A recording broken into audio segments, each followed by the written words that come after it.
Hello everyone. बेटा आज ये स्क्रीन पर आपको बहुत ब्यूटीफुल से फ्लावर दिख रहे हैं। आप सोच रहे होगे कि शायद ये मैंने अपना स्क्रीन पे ही लगा रखा है, लेकिन एक्चुअली ये मैं आपको कुछ दिखाना चाह रही हूँ। ये जो फ्लावर है बेटा, इसका नाम है डैफोडिल्स। डैफोडिल्स करके ये फ्लावर है। आज जो पोइम पढ़ेंगे उसमें इसका जिक्र आएगा। तो सबसे पहले एक बार देख लेते हैं कौन कौन सी चीज़ें यहाँ पर आएंगी और कौन कौन सी चीज़ें, थोड़ी सी एक माइंड में पिक्चर बने। तो इस फ्लावर का नाम है डैफोडिल्स। येलो कलर का होता है और बहुत ब्यूटीफुल फ्लावर है। जो ये फॉरेन कंट्रीज हैं जैसे इंग्लैंड है और जो मतलब कोल्ड कंट्रीज होती हैं वहाँ ये बहुत ज़्यादा मिलता है। तो बहुत सारे पोइट हैं जिन्होंने इस फ्लावर को यूज किया है अपने पोइट्स में। आज की हमारी पोइम में भी इसका यूज है। नेक्स्ट थिंग जो आपको दिखा रही हूँ वो है ये जो ताबूत सा बना हुआ है। पहली चीज़ तो ये जो डेड बॉडी रखी जाती है ना क्रिश्चियंस में, उसके ऊपर रखने का ये कपड़ा होता है। इसको बोलते हैं पाल। स्पेलिंग है इसकी पाल। वैसे पाल वर्ड का यूज किया जाता है जो हमारी बोट जो होती है ना उसके ऊपर जो कपड़ा लगा जाए उसके लिए भी यूज करते हैं। लेकिन स्पेसिफिक जो वर्ड है पाल, उसका मतलब ये इस कपड़े को बोला जाता है। हिंदी अगर इसकी बोलें तो कफन का कपड़ा, लेकिन हमारा जो होता है वो अलग चीज़ है बेटा। और जो कैफिन जो होता है ना क्रिश्चियंस में, उसके ऊपर जो रखा जाता है दैट इज़ पाल। ठीक है। नेक्स्ट एक और, ये जो फ्लावर हैं इनका नाम है मस्क रोज। वैसे तो हैं तो रोज ही, ठीक है, लेकिन इनको बोलते हैं मस्क रोज। ये एक वैरायटी ऑफ रोज ही है जो वाइट और जो पिंक कलर होता है ना उनसे मिलकर बनता है और उसको बोलते हैं हम मस्क रोज। ठीक है। अच्छा, एक वर्ड आएगा हमारी पोइम के अंदर जिसको यूज कर रखा है, जिसको बोलते हैं ब्रेक। और एक्चुअली इसके आगे वर्ड लगा हुआ है फॉरेस्ट ब्रेक। फॉरेस्ट ब्रेक से मतलब है ये पार्ट किसी फॉरेस्ट के अंदर का, इस तरह का कोई पार्ट जहाँ पर कि बहुत ज़्यादा घने पेड़ होते हैं, जहाँ पर कि इंसान नहीं पहुँच पाता। नेचर अपने आप ही ग्रो करती रहती है और पनप वो ब्यूटीफुल होता है वो भी काफ़ी। और ये जो नेक्स्ट दिख रहा है ना बेटा, ये है रील्स। रील्स एक्चुअली ये पिक्चर थोड़ी अजीब सी ले पाई। मैं ली उस टाइम तो स्क्रीनशॉट के टाइम तो काफ़ी अच्छी लग रही थी, लेकिन अब जो आई है वो क्लियर इतनी है नहीं। रील्स क्या होती है, एक तो देखो हमारे पास होता है रिवर, है ना, और एक होता है हमारे पास कैनल। ठीक है, एक रिवर है, एक कैनल है और एक रील्स है। रिवर जो होती हैं नेचुरली बनी होती हैं और काफ़ी लंबी चौड़ी, काफ़ी बहुत सारे पानी वाली होती हैं, है ना। कैनल जो होता है मैन मेड होता है, नेचुरली नहीं बनती। ये रिवर नेचुरली बनती है। कैनल नहर जो कि इंसान बनाता है अपने किसी पर्पज के लिए, इरिगेशन का हो गया है, कोई भी पर्पज है। और रील्स जो होती है ना बेटा, रिवर से के मुकाबले बहुत छोटी होती हैं। पानी की जो हिली एरिया होता है ना वहाँ पर कहीं कहीं से पानी की जो धाराएं सी निकलती हैं, क्लियर रील्स बोला गया है, तो उनको हम रील्स बोलते हैं। पिक्चर के थ्रू मैंने आपको दिखाने की कोशिश की क्योंकि मैं चाह रही थी कि सारी चीज़ें क्लियर हो जाए। नेक्स्ट पोइम जो कर रहे हैं एक बार उसको स्टार्ट करने से पहले, और पोइम जो है आज की उसका नाम है, पहले नंबर 4 पोइम है, इससे पहले हम 3 पोइम कंप्लीट कर चुके हैं। और पोइम का नाम है थिंग ऑफ ब्यूटी।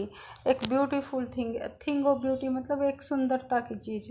हमारे माइंड में बहुत सारी पिक्चर बनती है। हो सकता है हम किसी पर्सन को भी डिस्क्राइब करें अपने माइंड में, या मतलब एक पिक्चर बन गई हो, लेकिन एक्चुअली में पोइट जो है नेचर की ब्यूटी की बात करने वाला है। और ये पिक्चर्स जो हमने देखी थी उससे भी पता चल ही गया होगा आपको। अब देखो ये जो पोइट है हमारे, ये का लाइफ स्पैन बस इतना सा था, है ना, 95 से लेकर और 21, तो अप्रोक्स इनकी एज सिर्फ 26 की थी। जॉन किट्स जो थे बेटा बहुत छोटी एज में इनकी डेथ हो गई थी।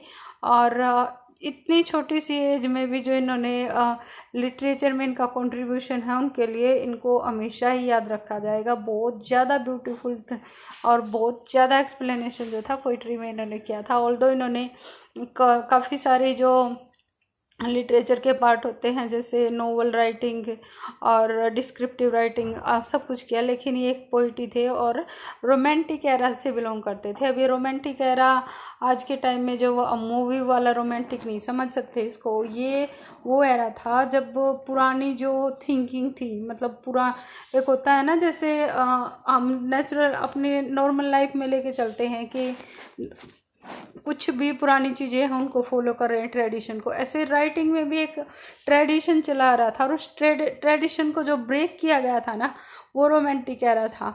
ये पोइट जो थे इनर ब्यूटी को और जो नेचर की ब्यूटी को थे उसको ज़्यादा इम्पोर्टेंस देते थे। इनका मानना ये था कि जो पोइट जो खुद फील करता है ना, उसके जो थॉट है वो इम्पोर्टेंट है, सोसाइटी को इतनी इम्पोर्टेंस नहीं दी जाती थी। जबकि इनसे पहले के जो पोइट थे या जो भी आर्ट राइटर थे, वो क्या कर रहे थे कि सोसाइटी का डिस्क्रिप्शन करते थे। कोर्ट के लिए लिखना, राजा के लिए बहुत सारा मतलब प्रेज करना, इस तरह का चल रहा था। तो रोमांटिक एरा और रोमांटिक पोइट से मतलब ये है कि जो न्यू थिंकिंग लेके आए थे, ठीक है।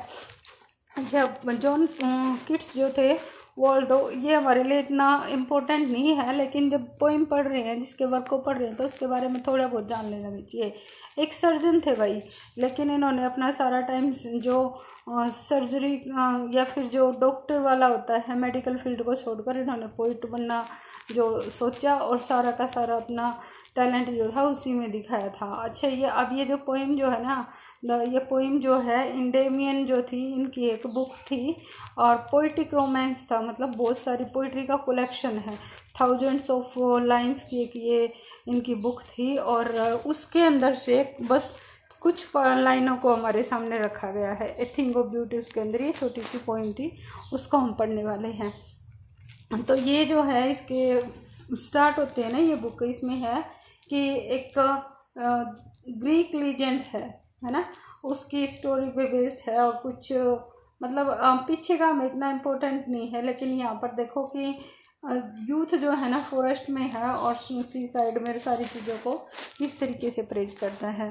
अच्छा, अब यहाँ से हमारे इम्पोर्टेंट पार्ट स्टार्ट हो जाते हैं। What pleasure does the poet, beautiful things gives us, कौन सा प्लेजर मिलता है हमें, और क्या ऐसी चीज़ है जो कि ब्यूटी हमें अट्रैक्ट करती है। कोई ब्यूटीफुल सा फ्लावर देख के हम उसको पसंद कर को अब जो है प्रेज करते हैं। तो क्या चीज़ है ऐसी जिनके वजह से हम अट्रैक्ट होते हैं। आर ब्यूटीफुल थिंग्स वर्थ ट्रेजरिंग, और क्या कहता है, सच में क्या ये जितनी अटेंशन या जितना अट्रैक्शन इनको मिलता है उसके ये रियलिटी में लाइक होते हैं नहीं होते, ठीक है।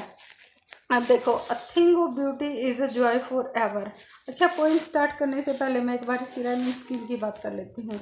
ये देखो बेटा, बड़ी इजी सी राइमिंग स्कीम है यहाँ पर। For ever, never, keep, sleep, breathing, breathing, earth, dearth. तो क्या हो रहा है यहाँ पर, ए, फिर उसके बाद फिर से ए, फिर बी, फिर बी, है ना। इंग्लिश के अल्फ़ाबेट ऐसे ही चलते जाएंगे, सी, सी एंड डी, डी। अब कोई बच्चा ये भी कर सकता है कि ज़रूर किसी के माइंड में ये भी आ जाएगा, आशीष गर्वित, कि भाई ABCD सारे ही लिख दें। राइमिंग स्कीम जब लिखते हैं ना तो डी से आगे मेंशन करने की हमें ज़रूरत नहीं होती है। तो इसकी rhyming scheme A, B, B, C and D, ये राइमिंग स्कीम है। फिगर ऑफ स्पीच जो है, यानी कि पोइटिक डिवाइस जहाँ जहाँ पर जो से यूज़ होगा मैं आपको बताती हूँ, ठीक है। या इसको बाद में कर लेंगे क्योंकि फिर मिक्स हो जाती हैं चीज़ें, फिगर ऑफ स्पीच में चले जाओगे, इनको बाद में बताती हूँ। A thing of beauty is Joy for ever, कहता है एक थिंग ऑफ ब्यूटी जो होती है ना, कोई ब्यूटीफुल थिंग है, वो जॉय फॉर एवर है, वो हमेशा ही इंसान को जॉय यानी कि हैप्पीनेस प्रोवाइड करवाने वाली होती है। लवलीनेस इंक्रीज, इसका लवलीनेस जो है ना, इसकी ब्यूटी, इसका जो सुंदरता है वो हमेशा इंक्रीज होती रहती है, डिक्रीज नहीं होती। तो हमेशा इंक्रीज होती है, डिक्रीज नहीं होती। It will never pass into nothingness, ये जो थिंग ऑफ ब्यूटी होती है वो नथिंगनेस में कभी पास नहीं होती, यानी बिल्कुल बेकार, बिल्कुल व्यर्थ की कभी भी नहीं होती है।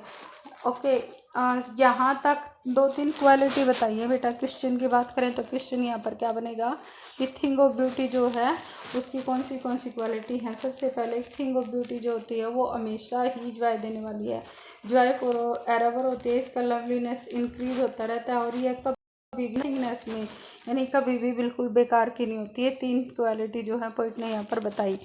और उसके आगे स्टार्ट करता है, but will keep a bower quiet for us and sleep full of sweet dreams and health and quiet breathing. अब नेचर की बात करते हैं, चीज़ों को कंपेयर करके देखना। कहता है कि ये जो है will keep a bower quiet for us, एक ऐसा बोअर मतलब एक पेड़ों का झुंड जो बहुत शांति वाली जगह और बहुत ही सुख देने वाली जगह के जैसे है। Sleep full of sweet dreams, जहाँ पर कि हम बहुत चैन की नींद सो सके, हेल्दी लाइफ जी सके, एंड क्वाइट ब्रीदिंग, क्वाइट मतलब बहुत अच्छी तरह से ब्रीदिंग सांस ले सके। तो एक शांति की सुख भरी जगह, जैसे आजकल का टाइम है हमारा पोल्यूशन से भरा हुआ है और रेस्टलेस नाइट होती है। उसके अलावा जो आपकी लगा लो कि ब्रीदिंग से रिलेटेड डिजीज है, तो मतलब एनवायरमेंटल जो पोल्यूशन है वो ना हो। यहाँ पर ही मतलब ये है कि नेचर जो है हमें लाइफ के लिए जितनी भी हमारी रिक्वायरमेंट है, एक हैप्पी और एक हेल्दी लाइफ के लिए जितनी भी रिक्वायरमेंट है उनको कंप्लीट करें। एक बोअर क्वाइट फॉर अस, हमारे लिए एक ऐसा सुखद जगह है, शांत जगह जहाँ पर हम शांत sleep full of sweet dream, जहाँ हम सुख भरे मतलब स्वीट ड्रीम्स ले सके, हेल्दी लाइफ हो और क्वाइट ब्रीदिंग हो, मतलब चैन की सांस हम वहाँ पर ले सकते हैं। नेक्स्ट लाइन देखो, यहाँ तक जो है ये एक अलग बारे में बात कर रहा है। उसके बाद बोलता है therefore on every morrow we are wreathing a flowery band to bind us to earth. और इसीलिए ये सारी चीज़ें जो है थिंग ऑफ ब्यूटी है, इन्हीं की वजह से हम क्या करते हैं, देयर फॉर इतना ऑन एवरी मोरो किसके लिए बेटा, मोरो वर्ड जो बना हुआ है ना, ये मॉर्निंग और टुमारो दोनों को एक साथ मिला के मॉर्निंग प्लस टुमारो है ना, तो इसने बना दिया मोरो। तो दोनों को मिला के एक वर्ड बना दिया कि हर सुबह अगले दिन के लिए हम प्लानिंग करते हैं। वी आर रेदिंग, रेदिंग क्या होता है, गूंथना, जो चोटी गूंथते हैं ना बालों की, उसको रेदिंग बोलते हैं। अ फ्लावरी बैंड, फूलों का बना हुआ बैंड, यानी कि चोटी से हम अपने आप को गूंथते रहते हैं। To bind us to the earth, इस दुनिया से, इस धरती के साथ अपने आप को जोड़े रखने के लिए। ये तो लाइनों का एग्जैक्ट मीनिंग है। पोइट बोल कह रहा है कि जो थिंग ऑफ ब्यूटी हैं, जो ब्यूटीफुल थिंग्स हैं, वही हमें मोटिवेट करते हैं, वही हमें अच्छे एक्सपीरियंस देते हैं, जिसकी वजह से हम कल के लिए, जो आने वाला कल है, उसके लिए हम होपफुल होते हैं। यानी कि हम जो हमारा आने वाला कल है उसके लिए प्लानिंग करते हैं कि कल ये करेंगे और ये हमारा फ्यूचर का प्लान है, ये उसके अगले दिन का प्लान है, इस तरीके से करते हैं। और ये प्लान जो है यही हमें इस अर्थ के साथ बांध के रखते हैं, बाउंड करके रखते हैं। ठीक है, अब ये बोलता है spite of despondence of the inhuman dearth of noble natures. क्या यहाँ इन लाइनों से बिल्कुल डायरेक्ट क्वेश्चन बनता है कि इंसान की लाइफ में कौन सी कमियां हैं, कौन से दुख हैं। ठीक है, तो अब पोइट बता रहा है हमें कि कौन सी जो प्रॉब्लम्स हैं इस अर्थ पर रहते हुए इंसान को है, क्यों उसको बाउंड करने के लिए थिंग ऑफ ब्यूटी की ज़रूरत है। इंस्पाइट ऑफ डिस्पोंडेंस होते हैं डिसअपॉइंटमेंट, यानी कि निराशा। इंसान की लाइफ में इंस्पाइट मतलब स्पाइट लिखा हुआ है ना, पोइटिक रिदम देने के लिए उसने इंस्पाइट को सिर्फ स्पाइट लिखा है। स्पाइट ऑफ डिस्पोंडेंस, बहुत सारी निराशा होने के बावजूद, of the inhuman dearth of noble nature, इंसान के अंदर जो नोबल नेचर है, अच्छे जो गुण हैं उनके, डेयरेथ क्या होता है, डेयरेथ का मतलब है कमी, उनकी कमी है। और जो निराशा से भरे हुए हमारी लाइफ है। Of the gloomy days, gloomy क्या, दुखी, दुख से भरे हुए हमारे दिन हैं। Of all the unhealthy and over darkened ways, हमारे जो रास्ते हैं, यानी कि हमारा जो ज़िंदगी जीने का तरीका है वो कितना अनहेल्दी है एंड ओवर डार्कंड है, मतलब निराशा से भरा हुआ ही है हमारा। हमें मतलब बहुत ज़्यादा टेंशन होती है, वरी करते हैं, और ओवर डार्कंड है, हमें अपने फ्यूचर के बारे में कभी श्योर नहीं हो पाते। इन सब के बावजूद भी इंसान अपनी प्लानिंग करता है दुनिया में बने रहने के लिए। Made for our searching, yes in spite of all. ये जो प्रॉब्लम बताई हैं कौन सी भाई देखो, इस एक तो डिस्पोंडेंस है, उसके बाद वुमेन डेथ की बात बताई है। इंसान में जो है कमी है किसकी, नोबल नेचर की। डिस्पोंडेंस तो पहले ही हो गया था। ग्लूमी डेज है, अनहेल्दी एंड ओवर डार्क रास्ते हैं, यानी कि हमें अनहेल्दी लाइफ जी रहे हैं। और dark and over dark and मतलब बहुत भयंकर अंधकार से भरे हुए। अंधकार किसको दिखा रहा है अब, इनसिक्योरिटी ऑफ फ्यूचर, है ना। मेड फॉर आवर सर्चिंग, हम अपने लगातार अपनी सर्चिंग करते रहते हैं, यानी कि हम चीज़ों को ढूंढते रहते हैं कि कौन सा रास्ता अच्छा है या हमें आगे फ्यूचर में क्या करना चाहिए। Yes in spite of all, हाँ इन सब के बावजूद भी हम अपनी लाइफ को इस अर्थ पर जीना चाहते हैं। क्यों, some shape of beauty moves away the pall. अब ये पाल का जो पिक्चर दिखाई थी मैंने आपको, जो कैफिन था उसके ऊपर जो पिक्चर थी क्रॉस का निशान बना के, वो वाली। हाँ कुछ शेप ऑफ ब्यूटी है, कुछ थिंग या कुछ चीज़ें हैं ब्यूटी की, नेचुरल ब्यूटी की, जो कि हमारे जैसे मूव्स अवे द पाल, उस पाल को यानी कि उस कफन को दूर हटा देती हैं। या मतलब क्या है कि हमारे अंदर से जो दुखी करने वाले विचार हैं या फिर हम जो नेगेटिव थिंकिंग रखते हैं उनको हटा देती है। फ्रॉम आवर डार्क स्पिरिट, हमारी जो अंधकार से भरी हुई स्पिरिट्स हैं, यानी कि हमारी आत्मा भी जो अंधकार से भरी हुई है, जो अंदर तक हम दुखी हैं, उसको समथिंग ऑफ ब्यूटी जो है ख़त्म कर देती है। तो यहाँ तक बताया उसने कि थिंग ऑफ ब्यूटी काम क्या करती है, क्या काम है। अब इसके आगे बता रहा है पोइट कि थिंग ऑफ ब्यूटी है कौन सी। देखो सबसे पहले जो इजी हैं वो तो हो ही जाएंगे। सच द सन, सबसे पहले सन है, मून है, ट्रीज हैं बेटा, ओल्ड एंड यंग, छोटे बड़े ट्री है। स्प्राउटिंग या शेडी बून क्या होता है, एक आशीर्वाद। स्प्राउटिंग मतलब जो उग रहे हैं, एकदम से स्प्राउट कर गए हैं, बहुत ज़्यादा मात्रा में उगे हैं। तो कहता है कि सन मून छोटे बड़े पेड़ जो कि स्प्राउट कर गए हैं, और उन्होंने एक शेडी मतलब छायादार, बून मतलब आशीर्वाद के जैसी जगह बना दी है। फॉर सिंपल शिप, एक सिंपल सी शिप के लिए, यहाँ पर शिप किसके लिए है, सिंपल पर्सन जो कि दुनिया की छलावे से दूर है। तो ये पेड़ पौधों और नेचर के पास रहकर एक सिंपल आर्ट का पर्सन जो है अपनी लाइफ इजीली जी सकता है, और वो उसको हैप्पीनेस प्रोवाइड कर देते हैं। उसके बाद और जो थिंग ऑफ ब्यूटी उनके बारे में बोल रहा है। सच आर डैफोडिल्स, डैफोडिल्स वो फ्लावर दिखाया था येलो कलर्स का, वो डैफोडिल्स के फ्लावर जो है वो भी इस थिंग ऑफ ब्यूटी है। With the green world they live in, अब कौन सा ग्रीन वर्ल्ड जिसमें रहते हैं। अब डैफोडिल का फ्लावर जो था ना, उसके नीचे वो ग्रीन पत्ते और उसका जो स्टेम वाला पार्ट था उसके लिए कह रहा है डैफोडिल, और उसका जो स्टेम और लीफ जो है उनके साथ, वो भी एक थिंग ऑफ ब्यूटी है। एंड क्लियर रील्स दिखाई थी, वो रील्स जो छोटी छोटी नदियाँ ऐसी बनी हुई थी, वो मतलब रिवर से छोटी जो होती है, वो भी थिंग ऑफ ब्यूटी है, जो कि clear reels that for themselves a cooling cover make against the hot season। अब इस लाइन का क्या मतलब है कि जो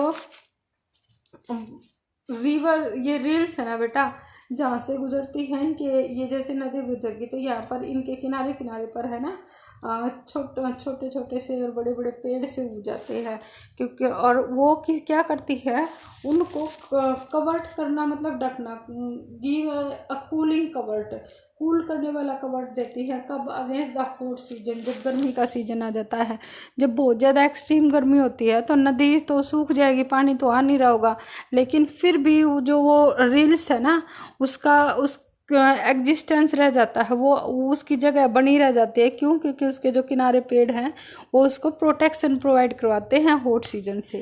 ठीक है, तो mid forest brake rich with a sprinkle of fair musk rose blossom.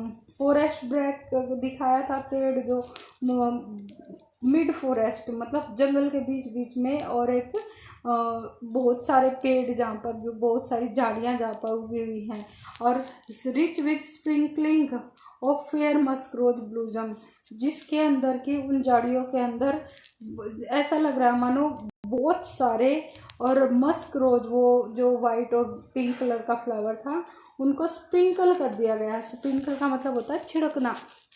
तो उन फ्लावर्स को जैसे उसके अंदर छिड़का गया हो, इतनी ज़्यादा मात्रा में है वो, इतने ज़्यादा अमाउंट है उनका कि वो ऐसा लग रहा है कि अब बहुत रिच हैं, बहुत ज़्यादा हैं। तो वो भी थिंग ऑफ ब्यूटी है, वो भी ब्यूटीफुल थिंग है जो कि इंसान को उसकी लाइफ यहाँ हैप्पीनेस के साथ बनाने में हेल्प करती हैं। And such too is the grandeur of the dooms. अब ये डूम्स कौन सा होता है? डूम्स डे होता है बेटा प्रलय का दिन, जिस दिन माना जाता है। अब ये क्रिश्चियनिटी है ना जो ये मानते हैं कि एक डूम डे होगा जिस दिन की पूरे के पूरे वर्ल्ड का या पूरी की पूरी जो बोले यूनिवर्स का एंड हो जाएगा। तो ये कहता है। और एक थिंग ऑफ ब्यूटी वो भी है ग्रैंडवर, मतलब जो महान दिन होगा डूम का, उसको भी ये कहता है थिंग ऑफ ब्यूटी, जो हम अपने बड़ों से, अपने जो एल्डर्स हैं उनसे सीखते आए हैं कि ऐसी चीज़ें होंगी, इस तरह का होगा। ये जो स्टोरीज हम सुनते आए हैं वो भी थिंग ऑफ ब्यूटी में ही काउंट कर रहा है। We have imagined for the mighty dead. अब माइटी डेड कौन है? एक तरफ माइटी और एक तरफ डेड। तो इस यहाँ पर फिगर ऑफ स्पीच बनता है ऑक्सीमोर्न। ऑक्सीमोर्न कौन सा होता है? जब नेगेटिव चीज़ों को, जैसे हम बोल रहे हैं कि ये जो है ना ओरिजिनल कॉपी है ना। जैसे फोटो स्टेट कराने के लिए गए ना किसी के पास और उसको बोले हम ये ओरिजिनल कॉपी रख लेना, तो कॉपी का भी ओरिजिनल हो सकती है क्या? ये दोनों अपोजिट वर्ड है, या तो ओरिजिनल होगा या कॉपी होगा, लेकिन यूज़ तो करते हैं ना दोनों को। तो जब अपोजिट वर्ड को एक साथ रखते हैं तो ऑक्सीमोर्न होता है। यहाँ माइटी डेड क्या है? ऑक्सीमोर्न का यूज है बेटा, ठीक है। तो कहता है कि वी और माइटी डेड कौन है? हमारे वो जो मतलब पूर्वज जो थे, जो हमसे पहले जा चुके हैं, और उनके बारे में हम सोचते हैं कि हाँ वो स्वर्ग में चले गए होंगे, उनके साथ ऐसा हो रहा होगा। ये सारी चीज़ें जो हमने सुनी है और इमेजिन जिनको हम करते हैं, वो माइटी डेड्स के बारे में जो भी सुना है या सोचते हैं वो भी थिंग ऑफ ब्यूटी है। उन चीज़ों को सोचकर भी हमें प्लेजर मिलता है। All lovely tales that we have heard और रीड। और जितनी भी शानदार कहानियाँ, लवली टेल्स जो हमने सुनी हैं या हमने पढ़ी हैं, वो भी थिंग ऑफ ब्यूटी हैं। ये सारी थिंग ऑफ ब्यूटी अब किस तरीके से है? An endless fountain of immortal drink. Immortal, mortar क्या होता है बेटा? नश्वर। और इम जब उसके आगे लगा, इमोर्टल का मतलब हो गया अनश्वर, ठीक है। और अनश्वर ड्रिंक कौन सा होता है? जिसको बोलते हैं हम अमृत, है ना। तो ये कहता है कि ये जितनी भी चीज़ें ऊपर उसने डिस्क्राइब की है, ये सारी की सारी an endless fountain of immortal drink है। कि फाउंटेन मतलब एक झरना है अमृत का, pouring on to us from the heavens brink। जैसे कि स्वर्ग से इंसानों के ऊपर एक अमृत का झरना बाहर रखा हो, मतलब स्वर्ग की ओर से पोर किया जा रहा हो, उड़ेला जा रहा हो इंसानों के ऊपर। इसी तरीके से ये सारी चीज़ हैं, ये थिंग ऑफ ब्यूटी है। ये हमें हमेशा के लिए जॉय प्रोवाइड करवाते हैं, मतलब हैप्पीनेस देते हैं, ठीक है। ये छोटी सी आपकी पोइम थी बेटा। अब देखो इसके हैं ये कुछ वर्ड, न्यू वर्ड आए हैं। Break a thick mass of fern. अच्छा, ये फर्न क्या होती है? अगर आपने देखा हो ना कि एक छोटा सा वाइट कलर का उड़ता उड़ता सा कुछ दिखता है हमें, अब क्या नाम बोल लूँ मुझे नहीं पता, लेकिन एक प्लांट होता है जिसका एक पार्ट जो है बहुत हल्का होता है, हवा के साथ उड़ता है। थिक मास ऑफ फर्न लिखा हुआ है, लेकिन मिड फॉरेस्ट ब्रेक से मतलब पेड़ों के अंदर का वो जो घना भाग था वो था।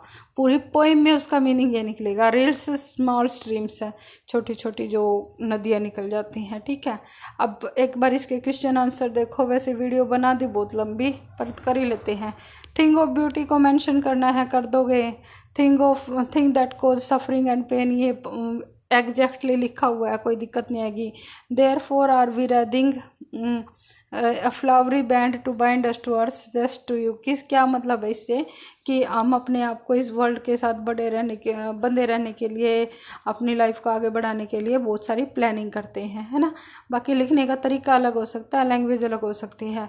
What make an human beings love life in spite of thing of beauty, वही जो डिस्क्राइब की गई है वही, है ना।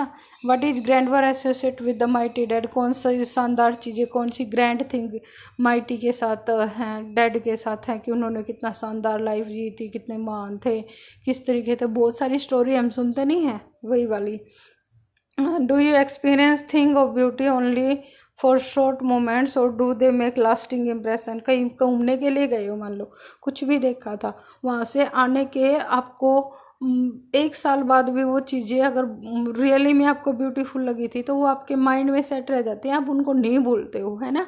तो मेरे अकॉर्डिंग तो इसका आंसर होना चाहिए कि लास्टिंग, लॉन्ग लास्टिंग इम्प्रेशन बनाते हैं। बाकी आप अपना आंसर अपने अकॉर्डिंग लिख लेना, कोई दिक्कत नहीं है, मुझे चेक करूँगी तो बता दूँगी ठीक है या गलत है, ठीक है।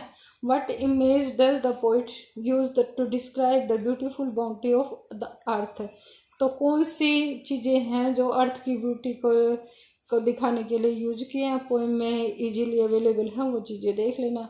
बाकी राइमिंग स्कीम हमने डिस्कस कर ही ली थी, ठीक है। अच्छा, फिगर ऑफ स्पीच देखो, O noble nature, O gloomy days of all the unhealthy, ये कौन सा फिगर ऑफ स्पीच है, ग्लूमी डेज, ठीक है। एक सेकेंड रुको बेटा, एलिट्रेशन ये मेरी बेटी बोल रही है, अगर आपको सुना हो तो। एक्सपर्ट बनते हैं भाई टीचर के बच्चे। तो एलिट्रेशन का यूज़ देखते हैं पहले, है ना।